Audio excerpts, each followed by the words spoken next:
জিভে জল চলে আসছে গো বন্ধুরা।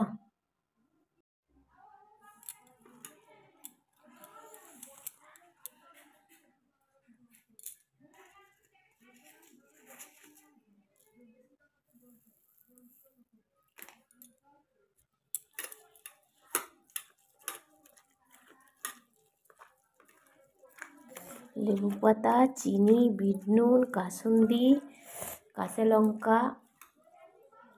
উফ, দেখো বন্ধুরা, জিভে জল চলে আসবে, সত্যি অসাধারণ লাগছে। এই গরমের মধ্যে টপ টপ করে ঘাম পড়ছে।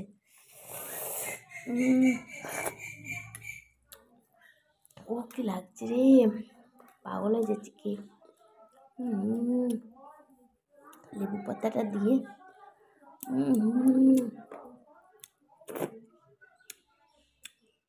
বর নিয়ে এলো তালশাঁস। এবারে এই তালশাঁসগুলো খাবো। দেখো কি সুন্দর নরম, বাবা কি তুলতুলে।